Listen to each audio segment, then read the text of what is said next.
Alors Nico, on est devant cette 508 SW. Alors c'est une Blue HDI 160, boîte AT8. Quelles sont tes premières impressions? Parce que là on a fait quasiment 100 km déjà. On a fait de la 4 voies, on a fait de la route de campagne, la départementale, on est allé en ville, on a manœuvré. On a manœuvré pour arriver ici sur cette cale. Tout à fait. Alors, on a réussi à pas la mettre dans l'eau. On a réussi à pas la mettre dans l'eau. Il y a 10 mètres. Hein. Première impression, moi, ouais. c'est la grosse qualité de la voiture. Pour moi, c'est le châssis. Ouais. C'est vraiment extraordinaire. Là, sur les petits enchaînements de petits virages, là, c'est assez impressionnant. Le moteur 160 chevaux, il fait le taf. Hein, je pense ouais. Oui, il fait le taf. Mais c'est vrai que t'as quasiment envie de lui mettre 200 chevaux de plus. Ouais, t'es tenté. Ouais, vraiment, à bas régime, il a tendance à demander un peu de temps avant de reprendre. Après, on peut régler les modes. Le châssis est tellement bon qu'on a envie. Ouais. Il y a plusieurs modes de conduite. Après, c'est hyper coupleux. Ouais. La boîte AT8, elle est très bien. Elle est jamais perdue. Ouais. Ça tricote pas, elle est toujours sur le bon rapport. On peut passer en manuel, hein. Ça c'est important. Parce que sur les différents modes de conduite, donc éco, confort, normal, sport et manuel, on a des palettes au volant et quand on a envie de jouer, on peut le faire. Ça répond très bien. Justement, c'est assez rapide. Donc on peut commencer à s'amuser un peu. Moi j'aime beaucoup la position de conduite aussi avec le petit volant. Ah ouais, le volant à mes places, c'est une merveille. Hein. Ouais, pour moi c'est sur toutes les Peugeot depuis la 208, c'est vrai que c'est un vrai plus. Ouais, c'est un vrai plus. Alors on peut être un peu décontenancé peut-être la première fois. Depuis la 308 d'ailleurs. Oui, la 308, ouais. Et du coup, mais c'est vraiment un confort de manœuvrabilité, c'est terrible. Ouais, l'intérieur est, je pense que c'est la première fois qu'il y a une française qui est. Ah ouais. On dit toujours qu'elles sont à la poursuite des Allemands. Là, je pense que ça y est là. Voilà, en termes de finition, le design est super bien. Parce que tous les matériaux, la conduite est bonne. Hein, les matériaux sur le tableau de bord, il y a de l'aspect, c'est moussé, un aspect vraiment premium. Le cuir rouge sur piqûre est magnifique. Il est tout de suite à l'aise en fait. Ouais, on se sent bien, on trouve vite sa place. Parce que c'est facile, les réglages sont très simples, c'est naturel.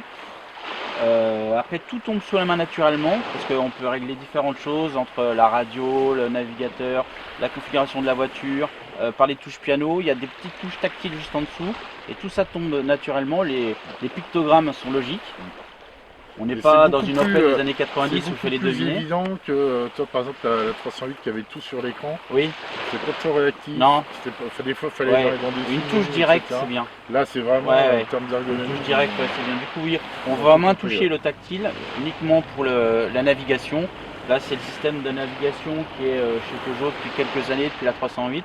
Donc pour les utilisateurs de PSA on va dire, c'est pas une surprise, il est très intuitif. C'est logique, il est beaucoup plus intuitif que certains où on s'y perd. Voilà. Moi j'ai voyagé à l'arrière tout à l'heure. Ouais. Donc avec les cauvons on perd un peu en hauteur. En hauteur, ouais. Ouais, les grands gabarits peuvent être un peu gênés. Franchement, tu as juste en fait ce petit renfoncement là, qui peut être un peu gênant.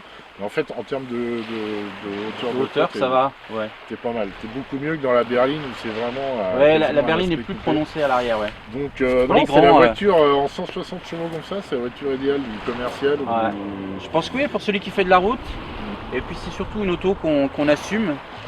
On a plus peur de dire qu'on roule en Peugeot depuis quelques années, et là ça en a encore plus la preuve, c'est que la 508 est vraiment une voiture statutaire qui n'a rien à envier aux Audi A4 et autres BMW série 3. Et en même 3. temps il y a un style qui est différent. Ouais, parce qu'elle a son propre style justement. Voilà. Tu vois, les Allemandes elles sont une Audi A4 il faut la reconnaître. Là il y a vraiment un vrai style latin. Oui, ça claque carrément par rapport à la dernière. Là c'est la GT Line.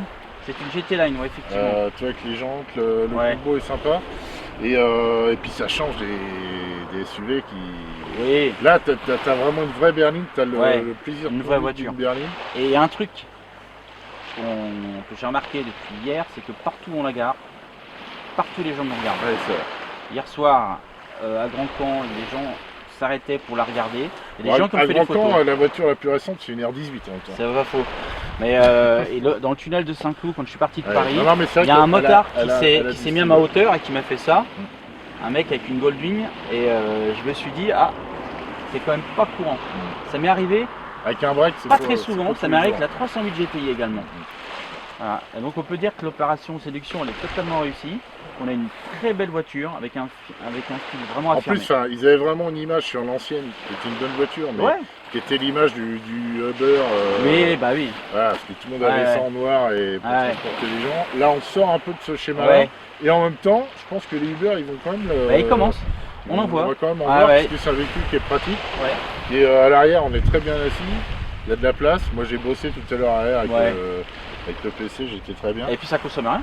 Et sa console, tu m'as dit Bah 6 litres 8 là. 6 litres 8. 6 litres 8 pour un break 160 chevaux, parce qu'il y a du poids quand même, parce que c'est une voiture qui est hyper équipée. Du coup, bon, il y a du poids. Bon, on le sent pas du tout, hein, parce que le moteur est vraiment, il n'est pas du tout à la ramasse, bien au contraire. La boîte fait son job merveilleusement bien. Elle n'est jamais perdue, ça, je le répète, parce que ça peut arriver pour certaines boîtes qu'elles cherchent entre 3 et 4 parfois quand on lui met une difficulté, quand on est Pour dans moi, les tu vois, on teste quand même assez souvent des voitures. La référence pour moi, c'était la DSG7 Ah ouais. dans les voitures Ouais, dans les voitures. courantes, on va Ouais, dire. ouais. On parle pas d'une McLaren ou d'une Ouais. Ferrari. Mais le AT8, je trouve que c'est la première un peu qui est vraiment qui au vient aller niveau, chercher la ouais, DSG7. qui est vraiment au niveau de la DSG. Ouais. Bon bah du coup, contrat réussi. Contrat réussi Hein et surtout le châssis extraordinaire. Alors, on prend vraiment du Ah, plaisir. on prend à le conduire. plaisir. C'est On vrai a que. un gros break et Ouais. on a un châssis de Alors là, sportif bon, quasiment. malheureusement, en France, on n'a pas la liberté de pouvoir laisser comme on veut, mais quand on était allé au Portugal pour les essais presse, on avait pu aller sur des petites routes et effectivement, que ce soit en 160 ou avec le 225 chevaux THP, avec des moteurs comme assez performants, le châssis était vraiment au rendez-vous, même dans une conduite vraiment sportive. Ouais.